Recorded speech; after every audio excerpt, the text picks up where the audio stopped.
మీరు ఈరోజు ఈ వీడియోలో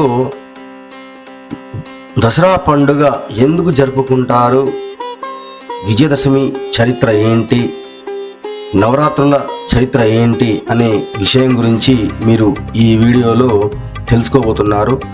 ఈ వీడియో మీరు చూసే ముందు దివ్య భక్తి ఛానల్ను సబ్స్క్రైబ్ చేయండి, ఈ వీడియోకు లైక్ చేయండి, షేర్ చేయండి, కామెంట్ చేయండి. చెడు మీద మంచిని సాధించిన విజయానికి గుర్తుగా ఈ పండుగను విజయదశమి అని పిలుస్తారు. మనిషి తనలోని కామ, క్రోధ, మద, మత్సర, మోహ, లోభ, స్వార్థ, అన్యాయ, అహంకార అనే 10 దుర్గుణాలను ఈ నవరాత్రులలో అమ్మవారి శరణుజొచ్చి తమలో ఉన్న దుర్గాలను తొలగించుకొనుటకు ఆధ్యాత్మికంగా ఉత్తమమైన మార్గం ఈ శరన్నవరాత్రులు. దీనిని 10 రోజుల పాటు జరుపుకుంటారు. ముందు నవరాత్రుల దుర్గా పూజ ఉంటుంది. విజయదశమి రోజున చరిత్ర ప్రకారం రాముడు రావణునిపై గెలిచిన సందర్భమే కాక పాండవులు వనవాసం వెళ్తూ జమ్మి చెట్టుపై తమ ఆయుధాలను తిరిగి తీసిన రోజు. ఈ సందర్భమున రావణవధ, జమ్మి ఆకుల పూజ చేయటం ఆచారం. జగన్మాత అయిన దుర్గాదేవి మహిషాసురుడనే రాక్షసునితో 9 రాత్రులు యుద్ధము చేసి అతనిని వధించి విజయాన్ని పొందిన సందర్భంన 10వ రోజు ప్రజలంతా సంతోషంతో పండుగ జరుపుకున్నారు. బ్రహ్మదేవుని వరాల వలన వరగర్వీతులైన మహిషాసురుడు దేవతలతో ఘోరమైన యుద్ధం చేశాడు. ఇంద్రుణ్ణి ఓడించి ఇంద్ర పదవిని చేపట్టాడు. దేవేంద్రుడు త్రిమూర్తులతో మొర పెట్టుకొనగా మహిషాసునిపై వారిలో రగిలిన క్రోధాగ్ని ప్రకాశవంతమైన తేజముగా మారింది. త్రిమూర్తుల తేజము కేంద్రీకృతమై ఒక స్త్రీ రూపమే జన్మించింది. శివుని తేజము ముఖముగా, విష్ణు తేజము బాహువులుగా, బ్రహ్మ తేజము పాదములుగా కలిగి మంగళమూర్తిగా అవతరించిన ఆమె 18 చేతులను కలిగి ఉంది. ఆమెకు శివుడు శూలమును, విష్ణువు చక్రమును, ఇంద్రుడు వజ్రాయుధమును, వరుణదేవుడు పాశమును, బ్రహ్మదేవుడు అక్షమాల, కమండలము, హిమవంతుడు సింహమును వాహనంగాను ఇచ్చారు. ఇలా సర్వదేవతల ఆయుధములు సమకూర్చుకొని మహిషాసురుని సైన్యంతో తలపడి భీకరమైన యుద్ధాన్ని చేసింది.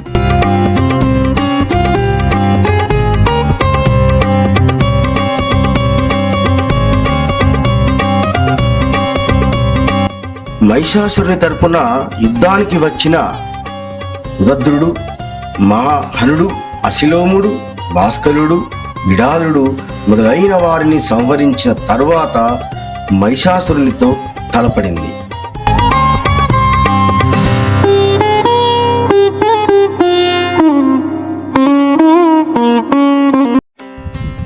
ఈ యుద్ధములో ఆ దేవి వాహనమైన సింహం శత్రువులను చీల్చి చెండాడింది.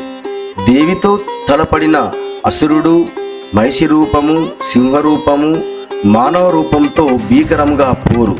చివరకు మహిషి రూపంలో దేవి చేతిలో హతుడైనాడు. ఈ విధంగా అప్పటి నుండి మహిషుని సంహరించిన దినము దసరా పర్వదినంగా పిలువబడింది. అదే విజయదశమి.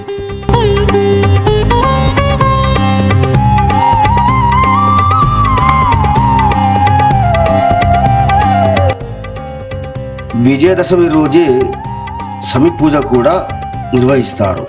శ్రీరాముని వనవాస సమయంలో కుటీరం జమ్మి చెక్కతోనే నిర్మించారని చెప్తారు.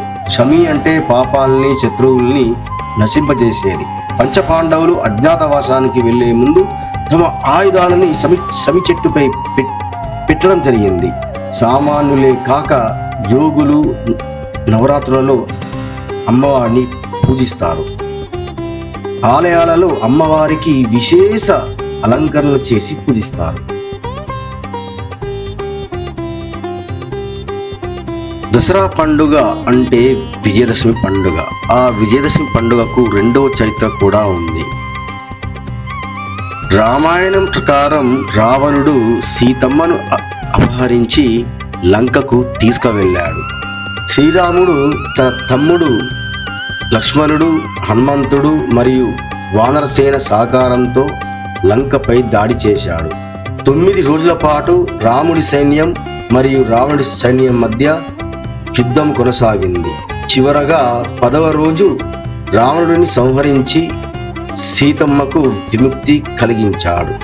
ఆ రోజు నుంచి ధర్మం ఎల్లప్పుడూ అధర్మంపై గెలుస్తుందని గుర్తు చేసుకోవడానికి దసరా పండుగను జరుపుకుంటారు.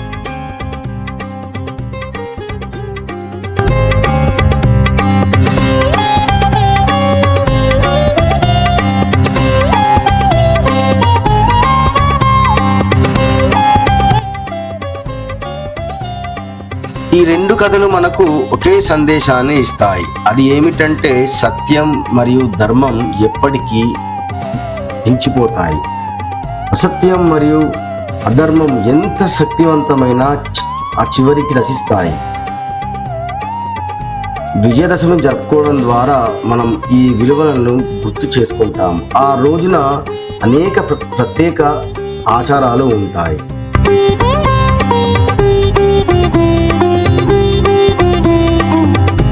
దసరా పండుగకు నీలి రంగులో మెరుస్తూ కనిపించే పాలపిట్టకు సంబంధం ఉన్నది. నవరాత్రులు పూర్తయ్యాక విజయదశమి రోజున పాలపిట్టను చూడడాన్ని అదృష్టంగా, శుభసూచికంగా ప్రజలు భావిస్తారు.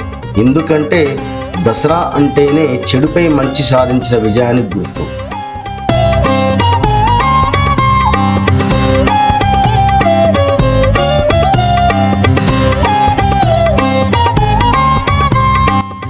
దివ్య భక్తి ఛానల్ను సబ్స్క్రైబ్ చేయండి. ఈ వీడియోకు లైక్ చేయండి, షేర్ చేయండి, కామెంట్ చేయండి.